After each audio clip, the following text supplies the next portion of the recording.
এক, প্রতিদিন 100 বার সুবহানাল্লাহ পাঠ করলে 1000 সওয়াব লেখা হয় এবং 1000 গুনাহ মাফ করা হয়। 2, আলহামদুলিল্লাহ মিজানের পাল্লাকে ভারী করে দেয় এবং এটি সর্বোত্তম দোয়া। 3, লা ইলাহা ইল্লাল্লাহ হলো সর্বোত্তম জিকির। 4, সুবহানাল্লাহি ওয়ালহামদুলিল্লাহি ওয়া লা ইলাহা ইল্লাল্লাহু ওয়াল্লাহু আকবার এই কালিমাগুলো আল্লাহর নিকট অধিক প্রিয় এবং নবী করিম সাল্লাল্লাহু আলাইহি ওয়াসাল্লাম বলেন, পৃথিবীর সমস্ত জিনিসের চাইতে আমার নিকট অধিক প্রিয়। 5, যে ব্যক্তি সুবহানাল্লাহি ওয়া বিহামদিহি প্রতিদিন 100 বার পাঠ করবে, সমুদ্রের ফেনা পরিমাণ গুনাহ থাকলেও তাকে মাফ করে দেওয়া হবে।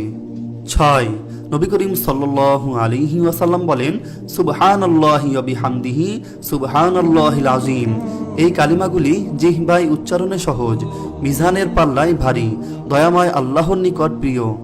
7, যে ব্যক্তি সুবহানাল্লাহিল আযীম ওয়া বিহামদিহি পাঠ করবে, প্রতিবারে তার জন্য জান্নাতে একটি করে জান্নাতি খেজুর গাছ রোপণ করা হবে।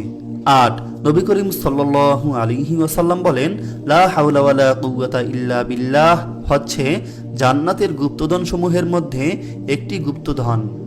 9, নবী করিম সাল্লাল্লাহু আলাইহি ওয়াসাল্লাম বলেন, সুবহানাল্লাহি আলহামদুলিল্লাহি ওয়া লা ইলাহা ইল্লাল্লাহু ওয়াল্লাহু আকবার ওয়া লা হাওলা ওয়া লা কুওয়াতা ইল্লা বিল্লাহ এই কালিমাগুলি হচ্ছে অবশিষ্ট নেক আমল সমূহ।